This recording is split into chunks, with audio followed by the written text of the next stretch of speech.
Good morning, students. We are going to begin with our spoken English class today. And at the end of this, I am also going to do a grammar video. हम लोग आज अपने spoken English class को शुरू करने जा रहे हैं और इसके अंत में हम लोग एक ग्रामर का वीडियो भी करेंगे. So let's begin. चलिए शुरू करते हैं.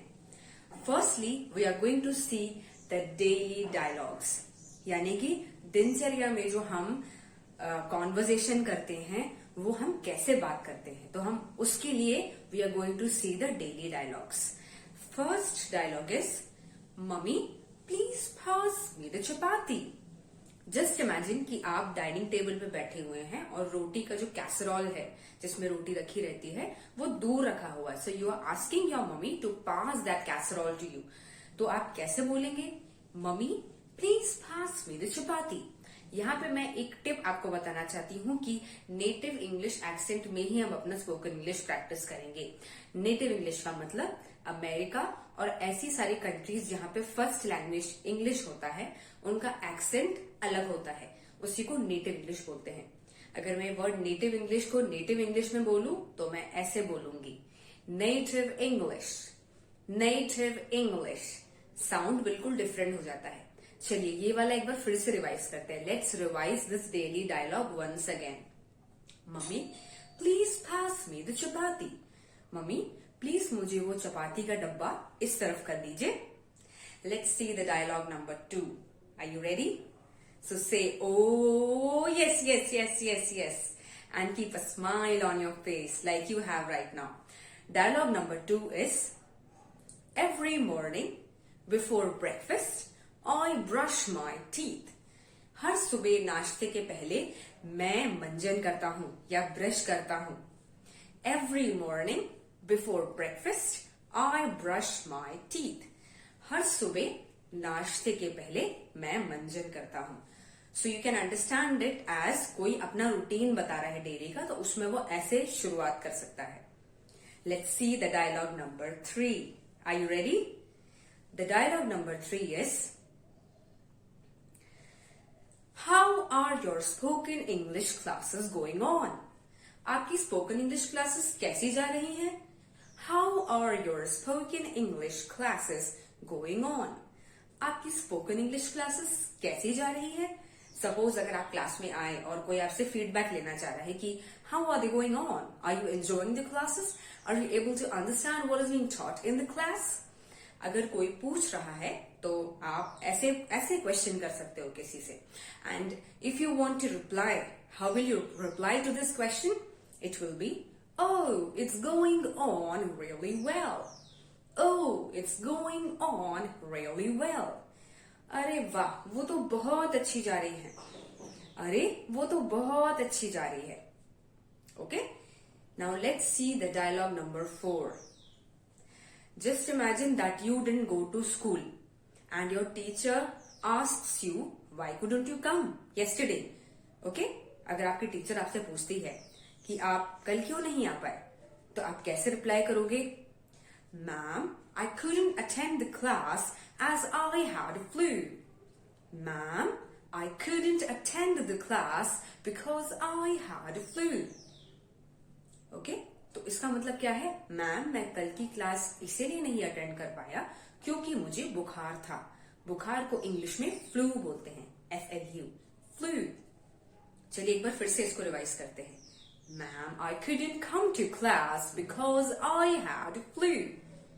मैम मैं इसलिए कल नहीं आ पाया क्योंकि मुझे बुखार था. ओके, चलिए अब डायलॉग नंबर 5 देखते हैं. क्या आप तैयार हैं? Yes, excellent. Your smile tells me that you are ready. So the 5th dialogue is My most cherished place for vacation is Shimla. My most cherished place for vacation is Shimla. मेरी मनपसंद जगह गर्मी की छुट्टियों में जाने के लिए शिमला है. या फिर गर्मी की छुट्टियों में मेरी मनपसंद घूमने की जगह शिमला है. एक बार फिर से इसको रिवाइज करते हैं. My most cherished place for vacation is Shimla. My most cherished place for vacation is Shimla. अभी यहाँ पे आप देख रहे होंगे, you might have observed that there is a word which is most cherished.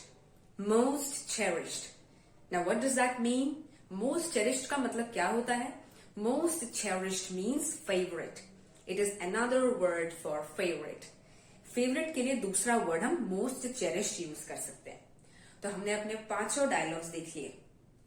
Now students, it's time that we see the grammar topic. And the grammar topic is voice. Voice. Okay?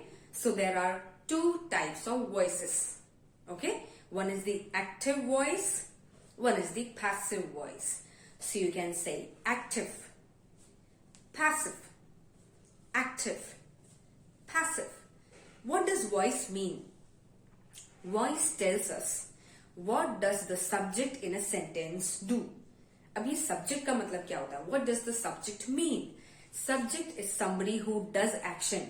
For example, if I say Aditya is running on the playground, तो यहाँ पे Aditya running कर रहा है. Aditya is doing running, and Aditya. So therefore, the one who does the action is Aditya. So let's see one sentence in active voice. Priya plays the piano well. Priya plays the piano well. प्रिया बहुत सुंदर तरीके से piano को बजाती है. तो यहाँ पे सब्जेक्ट कौन है? प्रिया. क्यों? क्योंकि वो एक्शन कर रही है, playing. Playing. That is why Priya is the subject who does the action, playing. Now let's see one more thing. That in the active voice, the subject does the action. The subject is the doer of the action. यानी कि प्रिया ही action करेगी. जो subject है, the subject will do the action. तो यहाँ पे प्रिया plays. प्रिया piano बजा रही है. Now let's see one sentence in passive voice. Now what is passive voice? In this, the subject receives the action or the action is done to the subject. So, जो subject है, जैसे हमने first sentence में लिखा था प्रिया, तो वो action receive करता है, वो खुद action नहीं करता. That person does not do the action, rather he or she receives the action. Let's see a sentence. चलिए एक sentence को देखते हैं. The cat is scared by the dog. The cat is scared by the dog. तो बिल्ली कुत्ते के द्वारा डराई जाती है. बिल्ली कुत्ते के द्वारा डराई जाती है. यहाँ बिल्ली कुछ नहीं कर रही, लेकिन कुत्ता कुछ कर रहा है, यानी कि डरा रहा है ना? So you can imagine that the dog is barking. कुत्ता भौंक रहा है और बिल्ली को डरा रहा है. So बिल्ली डर रही है, यानी कि एक्शन रिसीव कर रही है. The cat or the subject is receiving the action. It is not doing the action. वो एक्शन नहीं कर रही है, वो rather एक्शन रिसीव कर रही है. So ये मेन डिफरेंस होता है. In active voice, the subject is the doer of the action. In passive voice, the subject receives the action.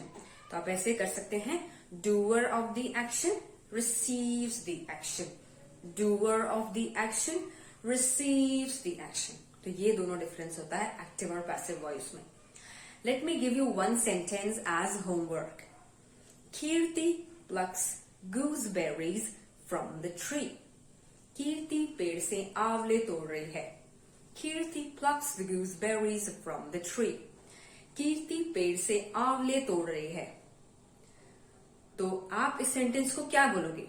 Active कि पैसिव? सबसे पहले look at the subject. Is the subject doing the action? Yes, subject is Kirti.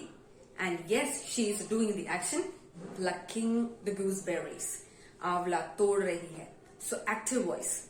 Now can you convert this sentence to passive voice?